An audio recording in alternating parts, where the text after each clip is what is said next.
Shuning uchun bugünkidek bir vaziyatda biz İslam dünyasının siyasi pozisiyasının meydanını o'zimizning diniy tushuncha, diniy e'tiqodimizga aralashtirib olmayli.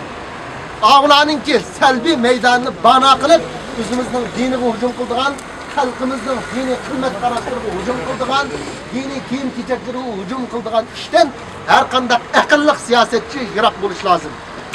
Hammamiz bilamiz masalan G'andini. G'andi asli Angliyada o'qigan, kostyum kiyib o'qigan odam.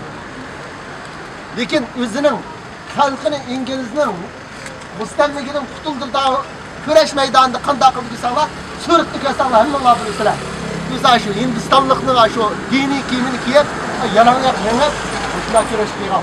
Nima uchun desa, xalqi shu dinga e'tiqod qilgan bo'lg'achqa, shu din orqali bularni zolimga qarshi şu Jahongir qarshi qo'zg'ini bo'lgan bo'lg'achqa, o'zining dini bilan birga kurash qildi. Shuning uchun bizning vatanimizdagi bu kurash, bu xizmat, bu da'vo, bu jihad chuqum dindan ayrilmaydi, diniy e'tiqoddan ayrilmaydi. Chuqum shu o'lsam shahid o'laman, jannatga kiraman deydigan mushundaq iymonlik, mushundaq irodalik kishilarning qo'li bilan inshaalloh vatandagi zulm tugaydi. Vatanning mustaqilligi, ozodligi shularning qo'li bilan keladi.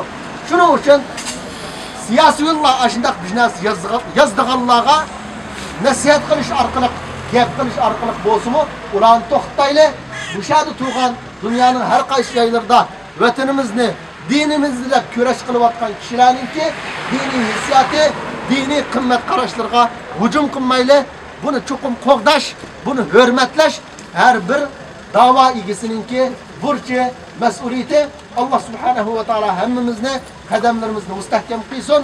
Buningdan keyingi kurash yo'limizda texmi mustahkam, texmi ching turib, qat'iy bo'shashmay menish qilsin. Allohning rozi bo'lsin.